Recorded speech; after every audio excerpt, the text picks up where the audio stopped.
Assalamualaikum warahmatullahi wabarakatuh. Salam sejahtera dan selamat petang. Kita jumpa lagi dalam dua up story edisi siasat tu, teringat edisi siasat. Dalam Garasi TV, bagi siaran hari ini 27 hari bulan April bersamaan dengan 15 Ramadan 1442. Tuan-tuan, 5 hari saya bercuti. Jadi hari ini ada banyak sekali yang kita akan share tentang editorial, terutama yang saya panggil sebagai traumatic senario di Malaysia. Mahfuz akan share banyak bahan yang saya kumpul hari ini dan banyak juga video yang saya akan tunjukkan kepada saudara untuk bolehkan kita menerima penjelasan, terutama mengenai manipulasi demonstrasi di London. Ramai orang membuat manipulasi, kononnya demonstrasi di London adalah anti vaksin. Itu salah, tuan-tuan. Demonstrasi di London pada Ahad lepas bukanlah demonstrasi anti vaksin. Berarti kumpulan yang menularkan foto-foto di Malaysia telah memanipulasi. Kalau tuan-tuan baca semua laporan yang akan saya ambil sekarang dengan bukti-bukti dan juga dengan video serta keratan akhbar yang dilaporkan oleh media-media punya integriti, saya akan jelaskan kepada anda bahawa cara budak Malaysia netizen spin story itu sebagai story demonstrasi di London sebagai anti vaksin adalah salah. Adalah salah sama sekali. Ini saya akan kukuhkan lagi juga ada story laporan mengenai London dengan The Green Lane. Bahawa mulai sekarang tekanan telah berlaku kepada mereka yang tidak mengambil vaksin kerana Eropah mengamalkan rentas sempadan hanya dibenarkan pada golongan yang sudah pun divaksin. Ini saya akan jelas secara panjang apa yang sedang berlaku di United Kingdom, apa yang sedang berlaku di Kesatuan Eropah, apa yang sedang berlaku di Amerika, apa yang sedang berlaku di Thailand, dan yang paling teruk adalah apa yang dipanggil sebagai mutant double variant yang sedang melanda India yang kini dikatakan juga kuman yang sama telah sampai ke Thailand. So kita akan ambil review panjang petang ni untuk saudara refresh kerana 5 hari saya pun banyak membaca, dan kita juga akan ambil beberapa isu domestik yang saya panggil sebagai the whistleblower period. Zaman sekarang semua orang mengambil semua perkara sebagai isu besar kerana tekanannya sangat tinggi, kerana orientasi depres ataupun depression yang sangat tinggi menjadikan period whistleblower di Malaysia telah bermula, dan saya jangka kata fenomena whistleblower akan berlaku dan hilang, akan berlaku dan hilang, akan berlaku dan hilang. Berarti satu lagi fenomena baru di Malaysia di mana semua orang akan mula menjerit tetapi melupakannya. Besok ada orang baru menjerit, lepas tu melupakannya. Lusa ada orang baru menjerit, melupakannya. Whistleblower akan menjadi satu histerius fenomena di Malaysia, histrian fenomena di Malaysia. Tuan-tuan, berapa kita ada view sekarang untuk kita tengok? 278. Pertama saya ingin jelaskan kepada jangkitan sporadik. Tuan-tuan dan perempuan, 60% daripada kes di Malaysia adalah jangkitan sporadik. Ini adalah data yang baru dikeluarkan semalam. Berarti ada 170,173 kes daripada total kes yang ada di Malaysia sekarang ni adalah jangkitan sporadik, iaitu jangkitan yang tidak diketahui sebabnya. Di mana 170,000 orang ni adalah mereka yang telah disahkan mengalami wabak jangkitan tanpa kluster, iaitu 60%. Walaupun hari-hari tuan-tuan melihat laporan Kementerian Kesihatan menyebut mengenai 8 kluster baru, 11 kluster baru. Tetapi jumlah kluster yang menjadi fokus rakyat Malaysia sebenarnya adalah hanya 40%. Ini saya fikir antara benda mengapa hari ini Persatuan Pengguna Islam Malaysia membuat semakkan kehakiman di mahkamah.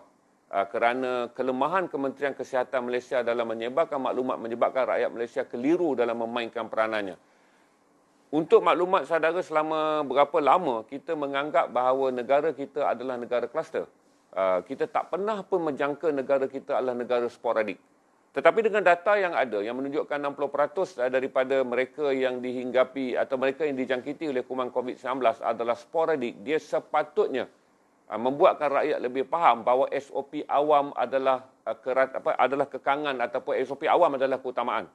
Kerana jangkitan adalah jangkitan yang tidak diletakkan di bawah kluster industri ataupun kluster penghilangan ataupun kluster pekerjaan. Jadi saya rasa ada sebab PPIM Persatuan Pengguna Islam Malaysia sangat marah dan hari ini mula mengemukakan semakkan kehakiman di mahkamah untuk membolehkan mahkamah membuat penilaian terhadap Kementerian Kesihatan Malaysia yang dianggap gagal memberikan maklumat yang solid. Saya rasa ada beberapa perkara yang tak cekap di bawah Menteri Kesihatan, Datuk Adham Baba, adalah bagaimana untuk meletakkan maklumat dengan waktu yang tepat. Baru semalam, tuan-tuan, itu pun tidak diberi view yang besar. Sebab tu saya ambil dan saya jelaskan kepada saudara bahawa maklumat yang utama untuk dimaklumkan kepada masyarakat sekarang adalah Malaysia bukanlah negara kluster. Malaysia adalah negara sporadik, iaitu 170,173 orang. Daripada total mereka yang dijangkiti hingga semalam adalah jangkitan sporadik, iaitu mereka yang dijangkiti tanpa mengetahui punca jangkitan. Ini mengubah senario di mana ramai orang menganggap bahawa negara ini adalah negara kluster. Sebab tu kita pening kepala sebab kita kata kita ada beribu kluster. Kita bercakap tentang 93 kluster sekolah. Kita sedang bercakap tentang hari-hari tentang kluster tempat kerja, kluster tempat kerja. Tetapi kegagalan kementerian adalah membuat update harian mengenai apa yang disebutkan sebagai non-kluster ataupun jangkitan sporadik supaya rakyat Malaysia aware. Tetapi selepas 1 tahun 4 bulan, barulah semalam kita tahu bahawa 170,173 orang ataupun 60% rakyat Malaysia dijangkiti kuman COVID-19 sebenarnya adalah bukan daripada jangkitan kluster. Ini antara benda yang saya share dengan saudara untuk saudara maklum lebih awal mengenai pentingnya jangan take for granted bahawa apabila kita berada di luar daripada segmen kluster, berarti kita menganggap bahawa, kerana begini tuan-tuan, apabila wabak Tok Glove telah mencetuskan satu fenomena luar biasa ketika kita mula dilanda gelombang ketiga, maka dalam kepala semua orang menganggap bahawa kilang yang didiami oleh pendatang asing, asrama yang padat, pekerja yang duduk dalam keadaan berhimpit-himpit dan ruang kerja yang tidak selesa adalah punca negara ini menjadi negara COVID-19. Dan kemudian apabila kerajaan membenarkan rakyat kembali bekerja, di mana pejabat kerajaan dan juga pejabat swasta 100% kembali bekerja, dan setiap hari dilapor 7 daripada 11 adalah kluster kerja, 6 daripada 9 adalah kluster kerja, menyebabkan rakyat Malaysia menyimpan satu pemahaman bahawa kita adalah kluster pekerja. Jadi tuan-tuan, kita tunggu je, dan bagaimanapun saya sebarkan fakta semalam yang dikeluarkan oleh KKM. Malaysia adalah negara kluster sporadik, iaitu jangkitan tanpa diketahui puncanya, menyebabkan saya ingin mengingatkan saudara-saudara bahawa kita semua terdedah untuk menjadi 60% potensi tinggi dijangkiti. Kerana kita tidak tahu di mana kita berada, dan apabila kita disahkan positif, kita tak dapat memastikan kita positif sama ada di pejabat, kerana di pejabat kita tak ada kluster. Kita kata kita berasal dari sekolah, tapi di sekolah tak ada kluster. Berarti banyakkan yang membawa kuman ke tempat mereka menyebarkannya, mereka adalah orang yang bukan daripada lingkungan konteks kluster ataupun kluster. Okey, itu data pertama yang saya share dengan saudara. Selangor yang paling banyak menyumbang kepada jangkitan sporadik, iaitu 65,000 orang. Kuala Lumpur 19,800 lebih orang. Johor adalah 18,000 orang. Ini adalah angka dikeluarkan di 3 negara, di 3 negeri yang dianggap sebagai kluster sporadik ataupun jangkitan tanpa sebab, jangkitan tanpa punca ataupun jangkitan yang dikenali tanpa mengetahui puncanya. Yang kedua tuan-tuan, saya nak share dengan saudara tentang isu peniaga burger. Ramai orang marah tentang peniaga burger ni. Kerana disaman RM50,000. Kita kena faham di tengah-tengah tuan-tuan, semua orang akan menjadi juara rakyat. Halim kawan kita pun marah. Halim marah sebab plastik, sebab masjid disaman RM10,000. Peniaga burger disaman RM50,000. Tuan-tuan dan perempuan, harus faham gini. Saman ni hanya ada 2 jenis. Bagi individu yang melakukan pelanggaran SOP, samannya RM10,000. Bagi mereka yang berniaga, yang melanggar SOP, samannya RM50,000. Ada 2 je kategori saman. Dan kedua-dua saman ini dikeluarkan oleh mana-mana pihak berkuasa yang akan memutuskan berapa jumlah minimum saman tu adalah pejabat kesihatan daerah. Jadi jangan marah kepada polis yang keluarkan saman tuan-tuan, kerana dia hanya mengeluarkan saman berdasarkan peruntukan akta yang telah dikuat kuasa. Berarti ada kes orang kena saman RM10,000, dia bayar RM2,500. Saudara tahu selebriti yang terkenal, dia kena saman RM10,000. Dia kahwin kan, lepas tu dia pergi bulan madu. Kemudian dia balik di mahkamah. Ini bukan yang melangkaui batasan, ini selebriti yang seorang lagi, saya tak berapa faham tu. Tapi dia bayar RM2,500. Berarti dia disaman individu, RM10,000 seorang. Jadi kedua-dua disaman dengan RM2,500 setelah mengaku salah di mahkamah dan mengamah mengambil kira bahawa ini kesalahan pertama, maka mereka menerima RM2,500. Berarti tuan-tuan kena faham juga, jangan marah pihak berkuasa. Apabila abang berger nanti pergi ke mahkamah. Sekiranya mahkamah melihat bahawa kesalahan itu adalah kesalahan yang minimal kesannya ke atas impak jangkitan. Pelanggaran SOP yang minimal ataupun dia boleh meyakinkan mahkamah bahawa pihak berkuasa telah pun mengeluarkan saman kompaun dalam keadaan yang tidak wajar kerana dia sedang menyediakan bekalan makanan untuk dihantar kepada orang yang menempah, iaitu bukan lagi jualan terbuka selepas 10 malam kerana di Kota Baru waktu urus niaga terbuka hanya dibenarkan 10 malam je kerana di Kelantan semua jajahan kini berada dalam PKP penuh. Jadi tuan-tuan, apabila dia sampai ke pejabat kesihatan kawasan, apabila pegawai kesihatan kawasan menetap katalah 2,000, dia kena. Cuma dalam kes dia ni agak susah sikit kerana ini adalah saman yang kedua. Dia pernah menghadapi saman yang pertama dalam PKP yang dulu di saman 1,000. Jadi kalau saman yang kedua, kalau ikut peraturannya, dia akan dikenakan saman yang lebih berat. Tapi saya faham di mana-mana pun pejabat kesihatan, pegawai kesihatan memahami tekanan dan juga rasa marah rakyat. Saya tak fikir dia akan disaman lebih daripada RM3,000.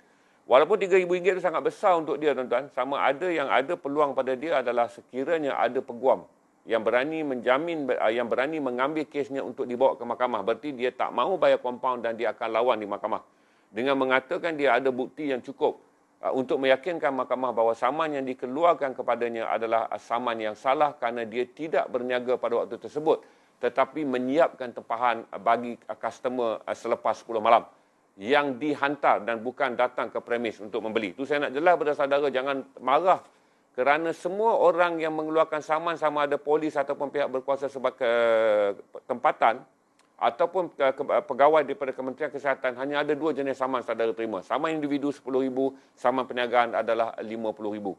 Okey, terima kasih, itu saya jelas supaya saudara tak maki hamun dan tak mengaku. Sebab begini tuan-tuan, saya tengok teruk platform-platform yang menyerang sekarang ni agensi perkhidmatan, apa yang dulu kita hormat sebagai frontliner, apa yang dulu kita banggakan sebagai pasukan yang beruniform melindungi kita, hari ni dah jadi 360 darjah, tuan-tuan.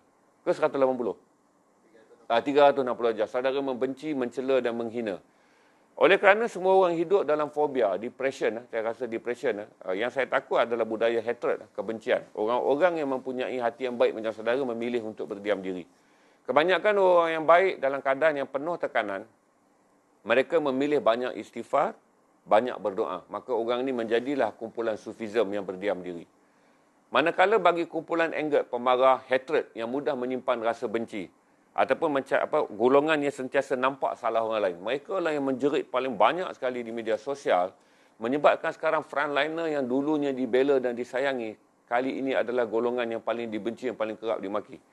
Saya tengok semalam apabila AstraZeneca, Kementerian Kesihatan memaklumkan bahawa AstraZeneca selamat untuk digunakan dan diutamakan suntikan kepada kumpulan umur 60 tahun ke atas. Banyak orang masuk, tuan-tuan, ni palatau. Saya bukan tak panggil palatau dah, malang untau.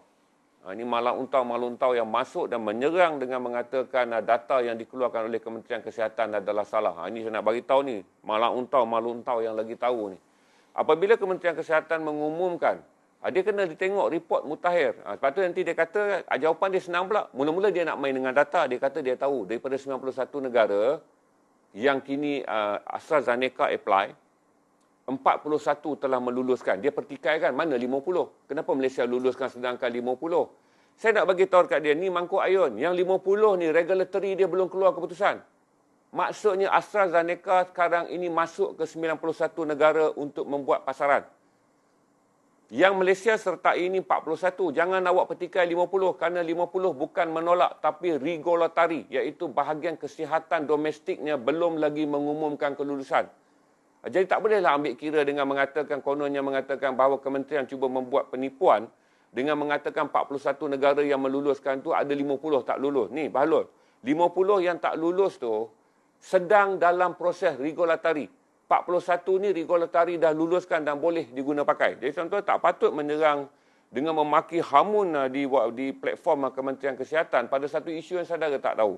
Okey, saya beritahu pada saudara, 28 juta suntikan telah dibuat oleh AstraZeneca. Hanya 168 saja yang mengalami berbuli darah beku. Hanya 168. Kalau mengikut jumlah persennya 0.003 saja, peratusan yang sangat rendah. Pada peringkat awal ketika berlaku panik. Panik berlaku di dua negara yang paling utama. Pertama, panik berlaku di Korea Selatan kerana berlaku 5 kematian dalam minggu pertama suntikan, dan panik berlaku di Denmark kerana berlaku 8 kematian dalam minggu pertama. Kemudian Kesatuan Perubatan Eropah hold dulu dengan mengatakan kerana ada angka kematian berbanding dengan Pfizer yang lebih sukses. Tetapi setelah itu, AEM mengatakan berapa siri kumpulan yang membuat semakan kesihatan gagal membuktikan bahawa AstraZeneca adalah punca kepada berbuli, iaitu darah beku. Tapi tuan-tuan, 28 juta suntikan telah dibuat dan hanya 168 kes darah beku berlaku. Berarti menunjukkan projek ini berjaya 99.977. Hanya 0.03% saja kes yang dilaporkan sebagai mengalami gangguan berbuli. Tetapi Pertubuhan Perubatan Eropah bersetuju. Tiada bukti untuk mengaitkannya dengan AstraZeneca. Berarti begini tuan-tuan, sekiranya tuan-tuan jadi pembenci vaksin, tuan-tuan menjadi seorang yang berpegang bahawa ambil vaksin ni kufur, ambil vaksin ni bertentangan dengan agama. Tuan-tuan orang yang berada dalam tahap wali-walian ni, yang duduk atas jadah berdoa dan sakit tuan-tuan boleh pulih, silakan. Para wali dan para ahli hiduplah dengan doa saudara kerana saudara yakin begitu. Tapi jangan menyerang dengan memberi fakta yang salah dan mengelirukan orang ramai. Termasuk seorang pembenci yang mengatakan bahawa wujud sekarang gesaan untuk warga tua disuntik apabila pasukan rela masuk ke kampung-kampung dan menjalankan tugas mendapatkan tanda tangan persetujuan. Tuan-tuan, dulu waktu kita buat dan angkanya rendah, ramai yang mengatakan bahawa warga tua tak boleh buat online, tak reti nak daftar MySejahtera kerana teknologinya terlampau teknikal. Anak-anak komplain dengan mengatakan ibu bapa berada jauh dan mereka tak boleh buat secara online pendaftaran bagi ibu bapa mereka kerana sistem phone-nya tu sangat spesifik, per register per phone. Berarti masuklah rela-rela ke kampung-kampung. Maka saudara nak manipulasi dengan mengatakan keadaan rela ni sebagai wakil yang ni jahat ni, macam ni kata kat saya tu, wakil apa? Wakil Dajjal. Tak betul tu tuan-tuan. Kerana itu adalah salah satu khidmat di mana golongan tua yang tak mau divaksin masih boleh menolak. Berarti mereka yang menerima persetujuan rela adalah mereka yang faham bahawa mereka nak menyuntik tetapi mereka tiada kemudahan mendaftar. Maka pasukan rela sekarang masuk ke kampung-kampung dan menemui warga tua, memberi penerangan. Jadi adalah fitnah tu kalau saudara menyebarkan dengan mengatakan wujudnya pemaksaan. Berarti siapa-siapa saja kalau tuan sendiri yang bercakap tu, ada mak, telefon je mak tuan, kan tak payah vaksin. Sebab tuan adalah pendoa yang makbul. Tuan akan doakan saja pada malam Lailatul Qadar ni. Pasal Lailatul Qadar akan diturunkan khas untuk tuan nanti. Mengatakan bahawa tuan boleh melakukannya. Tapi jangan membuat fitnah dengan memberi gambaran bahawa pasukan rela sekarang sedang menjalankan operasi menyusup untuk memaksa golongan tua mendaftar.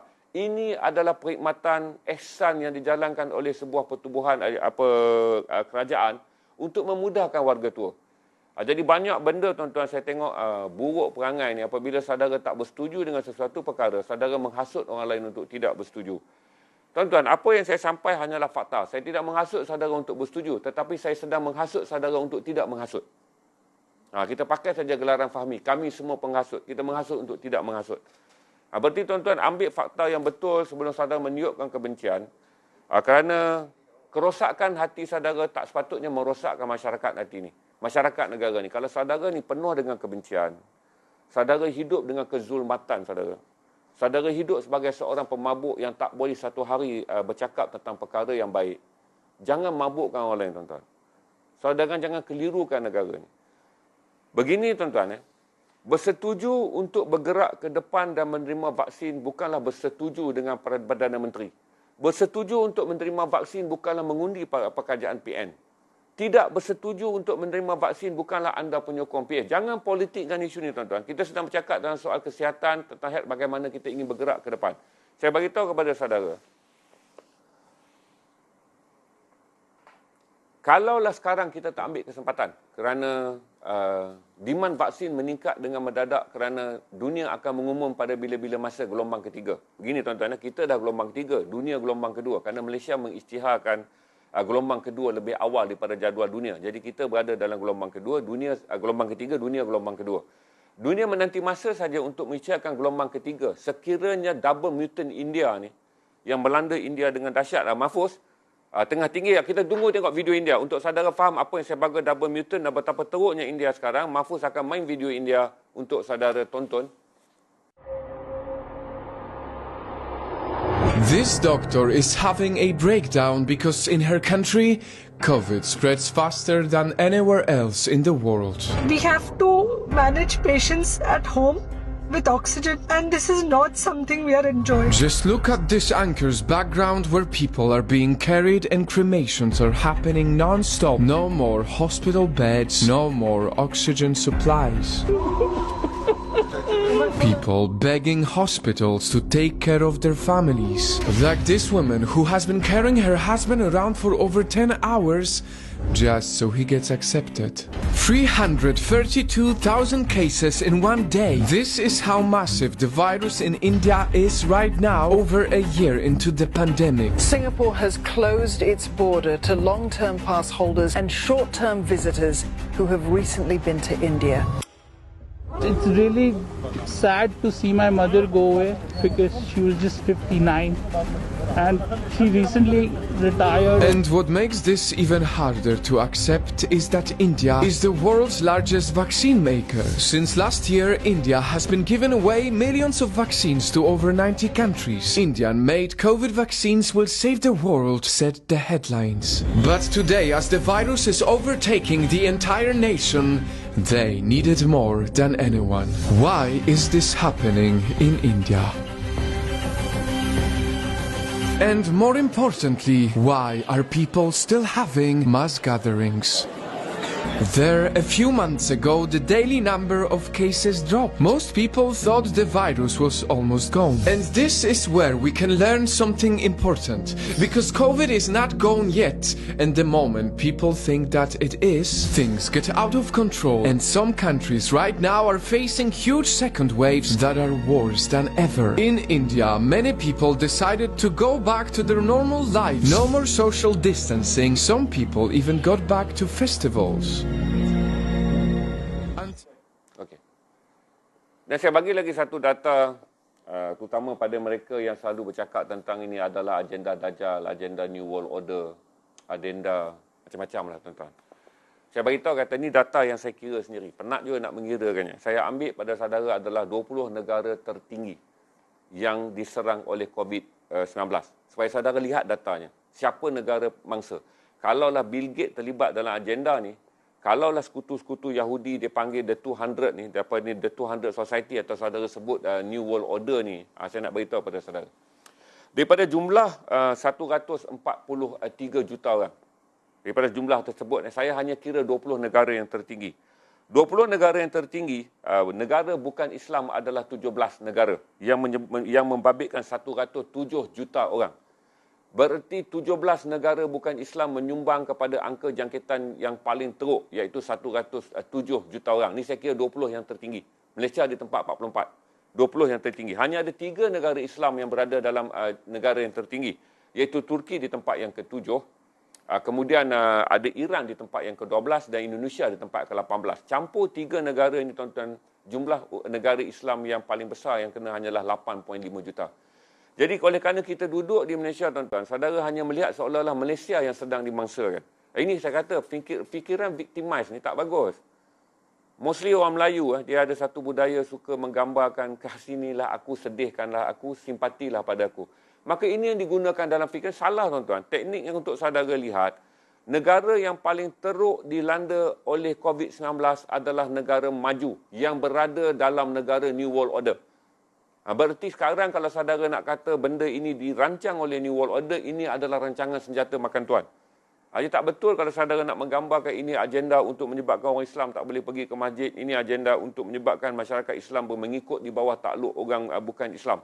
Untuk penjelasan saudara, negara-negara kaya Kristian lah yang paling teruk. Amerika, Britain, Itali, Jerman, Perancis. Itu negara utama kaya Kristian. Negara-negara yang bukan kaya Kristian, yang sedang mengalami jangkitan yang paling teruk adalah Brazil, Chile, Colombia. Saudara tengok dalam senarai itu, Brazil, Chile, Colombia. Negara Kristian Ortodok adalah Rusia, juga berada di tempat yang tertinggi. Negara yang bukan Islam dan bukan Kristian yang paling tinggi dilanda dengan 15 lebih juta kes adalah negara Hindu, India. Saudara dah tengok video. Saya nak jelaskan pada saudara, tengok dalam fakta yang besar sebelum saudara cakap. Daripada 142, kalau saya kira semua, 80% daripada mereka yang dihinggapi ataupun dijangkiti COVID-19 bukanlah orang Islam.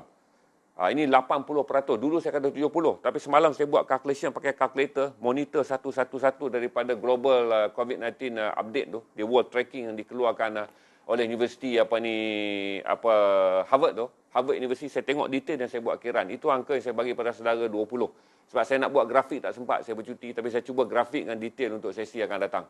Okey. Saya bagi tahu pada saudara kata, kalau saudara nak melihat negara yang akan terjerumus ke dalam keadaan yang lebih, lubang gelap yang lebih dalam. Ingatlah, lubang gelap yang lebih dalam. Amerika, Eropah sekarang sedang menjadi lubang gelap yang lebih dalam. Dan ramai negara di dunia bimbang. Tak ada orang gembira, tuan-tuan. Kerana apabila ke negara-negara penyumbang ekonomi ini mengalami gangguan ekonomi yang teruk, ritma ekonomi akan mengganggu sampailah ke negara kita. Ritma ekonomi. Berarti tak ada gembiranya saudara melihat orang lain musnah kerana ekonomi adalah ekonomi mempunyai rantaian. Berarti putus saja satu rangkaian ekonomi, manfaat dan juga kesan mudaratnya juga akan dialami oleh negara kita. Jadi berhenti daripada kita berfikir perkara ini dalam bentuk yang sangat jumut. Satu, sama ada kita nak bersedih sebagai perkara ini agenda kafir untuk merosakkan Islam, ataupun kita nak menggembirakan sebagai satu gambaran telah dihukum orang kafir kerana menganiaya orang Islam. Lihat dalam perspektif yang lain juga saudara, untuk melihat bahawa ada aturan hidup yang saudara kena faham, terutama dari segi maqasid syariah ni tentang nyawa, mengutamakan nyawa kita sebagai orang Islam, maqasid. Yang kedua, kita akan mengutamakan harta, di mana Islam juga mengatakan dalam maqasid syariah, keutamaan syariah adalah menjaga nyawa, menjaga agama, menjaga harta, menjaga keturunan dan menjaga akal. Berarti jaga akal kita, tuan-tuan, supaya saudara maqasidkan akal saudara mengikut keutamaan, iaitu akal yang berada dalam maqasid yang kelima harus melihat bahawa maqasid yang pertama adalah nyawa. Adalah penting untuk melindungi nyawa orang Islam. Adalah penting untuk melindungi agama itu sendiri. Adalah penting untuk melindungi harta orang Islam. Dan adalah penting untuk melindungi keturunan orang Islam. Maka datang maqasid yang kelima, iaitu akal. Fungsi akal untuk mendukung ke semua pencapaian lima perkara ini. Jadi berhati-hati apabila saudara menggunakan akal untuk tidak menghasut perkara yang tak masuk akal. Terutama kalaulah saudara, begini tuan-tuan, kebencian akan menyebabkan kita akan digoda oleh rasa marah. Dan rasa marah akan menjadikan saudara melihat semua orang salah. Saudara je betul. Itu saudara kena jaga tu bagaimana gangguan syaitan dan zulmat boleh menjadikan saudara menjadi seorang hero yang bernada syaitan, akan menjadikan seorang hero berwajah syaitan kalau saudara tak boleh mengendalinya. Antara opinion yang saudara datang daripada kajian berfakta yang ada tabayunnya dengan datang daripada apa yang saudara sampaikan kerana saudara rasa marah dan curiga. Double standard saya setuju. Memang saya bengang betul dengan kerajaan ni. Bahawa inilah kerajaan double standard dengan ahli politiknya yang bengap dalam menteri kabinet yang bengap ni, tuan-tuan. Kita bagi tahu kata perkataan yang tepat, tuan-tuan. Ni ambil, nak potong, nak share lah. Saya akui inilah kabinet Tan Sri Muhyiddin Yassin yang sangat bengap. Kita tak boleh bergantung pada kabinet dengan banyak menteri yang bodoh ketika negara berada dalam keadaan susah. Itu yang menjadikan sekarang, tuan-tuan. Tuan-tuan, kita lambat mendapat maklumat bahawa kita adalah negara sporadik, bukan negara kluster. Kita mendapat lambat maklumat, tuan-tuan, hingga menjadikan seramai orang jadi takut dengan vaksin. Kita lambat menggerakkan pasukan membantu apabila kita nak mendapatkan pendaftaran COVID-19. Hingga rakyat akhirnya kita baru capai 9.2 juta. Saya jangka sebelum hari raya insya-Allah boleh capai 11 dengan aktifnya. Maka kita begini, tuan-tuan, kita punya kabinet yang malas dan tak boleh berfungsi. Dan kemudian semua fungsi nak dipulangkan kepada rakyat untuk bertindak. Menjadikan rakyat nak bertindak pula dengan keputusan yang flip-flop. Dengan menteri pendidikan yang bangang gaban tu, yang kemudian tak boleh meyakinkan kita, sepatutnya angka awal dikeluarkan. Bahawa kluster sekolah hanyalah 2%. Walaupun ada 93 kluster, hanya 2,000 lebih pelajar sekolah terlibat. Berarti adalah tidak wajar kita menutup tempat 4.2 juta pelajar untuk pergi. Jelaskan kepada rakyat bahawa walaupun sekolah ditutup tengah panik, orang tutup di Kelantan, orang tutup di PJ, kena jelaskan bahawa sekolah ditutup bukanlah kerana kluster. Kerana SOP, itu satu, tutup untuk melihat sama ada serius atau tidak kesnya atau memerlukan ujian swab kontak. Yang kedua adalah disinfeksi, iaitu melakukan pembersihan supaya tidak berlaku lagi apa wabak. Benda yang sangat lambat dijelaskan dan menteri pun tak faham tuan-tuan cara nak menjelaskan. PR dan juga skill dia menjelaskan maklumat kepada rakyat pun gagal. Macam mana boleh dilantik jadi menteri? Itu saya share je dengan saudara untuk saudara faham bahawa saya bersetuju dengan tadi ada orang beritahu double standard. Bila menteri buat salah, lambat tindakan, kita bersetuju tu. Daripada dulu saya kata YB Kuala Nerus tu, YB Khairuddin tak selesai sampai sudah. Tentulah orang marah tuan-tuan. Menteri boleh berpoya-poya bercuti panjang di New Zealand, pergi balik ikut laluan entah macam mana. Menteri berjalan di overseas dan balik hadir di parlimen tanpa cukup kota kuarantin. Tentulah orang marah apabila rakyat disaman, masjid disaman. Jadi saya faham kata kebencian saudara, tapi kita kena terima saudara, kita tak boleh macam ni. Kita akui kita ada pasukan kabinet yang bodoh. Tapi kita tak boleh biarkan semua kemusnahan ini berlaku dan menyalahkan kabinet. Sebagai rakyat, kita kena main peranan. Kita orang, kalau kita berasa kita cerdik, tak cerdik pun tuan-tuan, kita bukan bodoh. Anggap macam tu sajalah.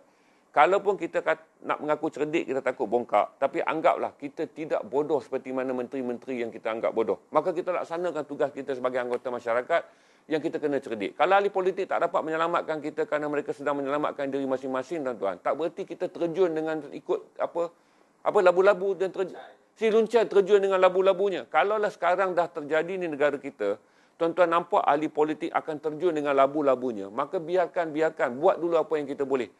Setakat yang saya boleh, saya share dengan saudara. Walaupun saya tak, bukan kerja saya pun, tapi saya tak nak jadi si luncai yang terjun dengan labu-labunya. Maka kita pilih sekarang ni bertahan dengan cara kita.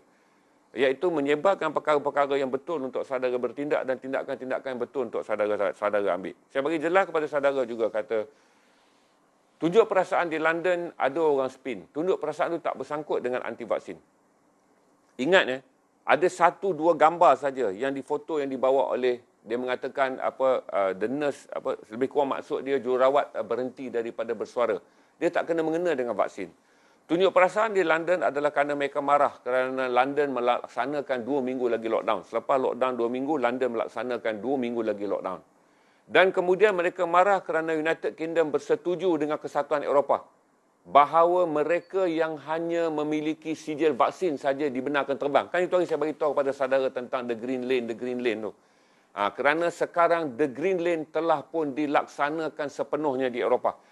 Berarti mereka yang lambat mendapat suntikan dan mereka yang tidak berada dalam senarai suntikan atau mereka yang mahu menyertai komuniti bukan disuntikkan. Mereka tak mahu menyertai herd community ataupun dipanggil kelompok kebal ni.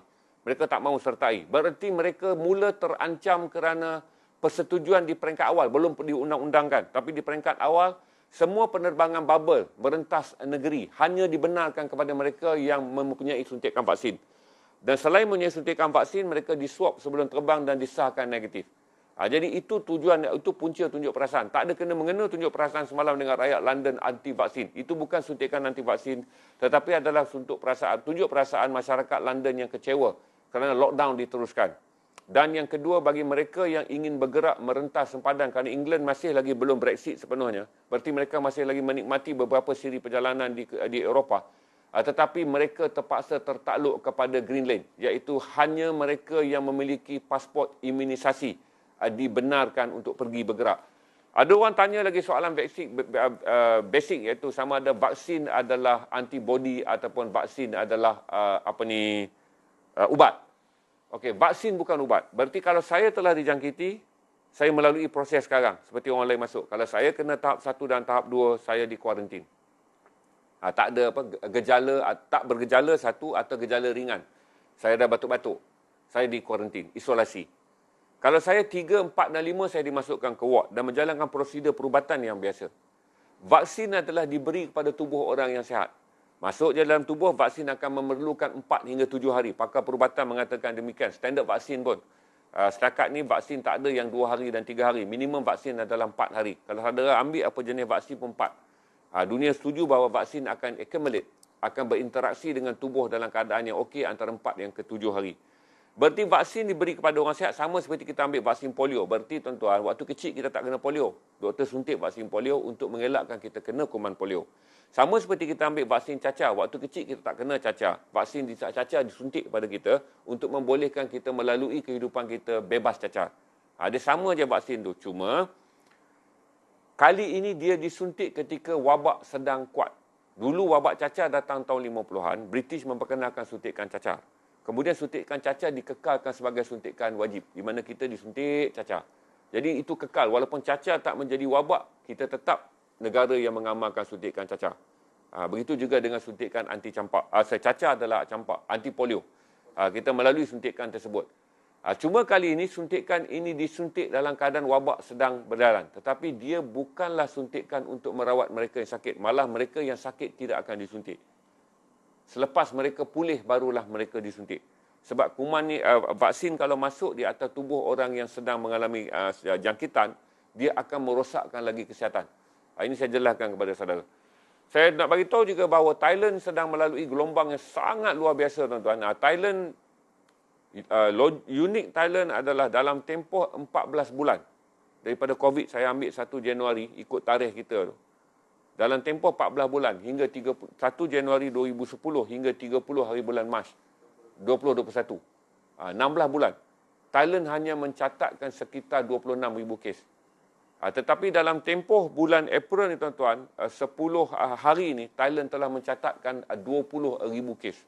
Berarti lagi dahsyat gelombang yang sedang berlaku di Thailand. Cuma kerajaan Thailand belum lagi mengambil langkah panik. Bagaimanapun, Amerika telah meletakkan Thailand dalam blacklist. Berarti Thailand dulu adalah salah satu daripada negara dianggap zon hijau dunia. Amerika mengeluarkan warrant blacklist, iaitu mengharamkan semua penerbangan keluar masuk dari Amerika ke Thailand. India juga menerima blacklist hampir lebih 60 negara di dunia. Saya rasa Malaysia pun dah senaraikan blacklist untuk India. Berarti sekiranya mereka yang membuat penerbangan dari India atau transit di India tidak dibenarkan memasuki Malaysia kecuali rakyat Malaysia. Begitu juga di Amerika dan juga di Kesatuan Eropah. Semua negara mula memboikot India kerana double variant. Dipanggil double mutant. Di mana kuman ini berkembar dan mencantumkan 2 jenis virus dalam satu virus. Ini mutant yang paling ditakuti ni. Saya ada kod dia tapi saya dah lupa, tuan-tuan. Kod dia bermula dengan huruf 3. Sama kita sebut masa sekarang ni, kita panggil dulu mutant India lah senang. Sebab dia datang daripada India. Jadi mutant India ni yang paling ditakuti kerana jangkitannya sangat pantas. Video tadi saudara tunjuk keadaan di India. Cuma saya bercakap bagi golongan yang masih melanggar ini pandemik ataupun ini vaksin drama ke itu, saudara hiduplah dengan pendirian saudara. Tapi dunia sedang mengalami kucak-kacir. Kalau saudara tengok di India, bagaimana mayat dibakar, orang nak dapat emas pun tak cukup, tuan-tuan. Keluarga bawa pergi ke hospital 8 jam, surung merata, hospital pun dah tak boleh nak terima sebab barisan queue tu panjang. Tu saudara tengok bagaimana seorang anak menangis kerana bapaknya yang dibawa hingga 8 batu daripada hospital ke hospital, tapi tak ada hospital nak terima bapaknya dalam keadaan terbaring. Ada seorang lelaki yang sedang menjerit tu, kamu sedang membunuhnya kerana apabila sampai tak ada doktor pun nak treat. Ini saya cerita pada saudara adalah kesan-kesan apa yang kita sebut sebagai gelombang ketiga yang mula landa. Kerana double variant ni, kalau saya rasa kalau keluar daripada India, bererti potensinya adalah tinggi. Kerana selalu saudara kena ingat bahawa pergerakan melalui daratan, kerana India dan Malaysia bergerak dalam satu semenanjung dan juga mempunyai hubungan rantaian laut. Untuk perjalanan saudara juga, saudara harus tahu Thailand mengalami jangkitan bukan kerana penerbangan udara. Dia hanya mengalami jangkitan adalah kerana proses jual beli udang galah. Udang galah yang ditangkap daripada Myanmar dijual di Thailand. Jadi waktu rundingan pembelian udang galah tu, dia berlaku dalam bot sejuk beku, di mana kuman COVID sangat kuat untuk bertindak aktif. Jadi jual beli tersebut telah menjangkiti seorang lelaki tua berusia 60 tahun yang kemudiannya berada dalam pasar sejuk beku pula. Jadi bila pasar sejuk beku dia tertutup, kumannya aktif, orang ramai datang. Itulah punca wabak di Thailand dan akhirnya menjadi lebih buruk apabila wabak tersebut membiak dalam pentas Songkran. Di India juga, tuan-tuan, oleh kerana keyakinan mereka bahawa agama boleh melindungi mereka daripada jangkitan. Berarti pesta-pesta bersifat agama, kalau saudara lihat pesta yang 12 tahun sekali, saya lupa tu, mereka akan turun mandi di Sungai Ganges. 12 tahun sekali dia ada hari suci itu muncul. Jadi ramai orang India di India tidak mahu melepaskan peluang.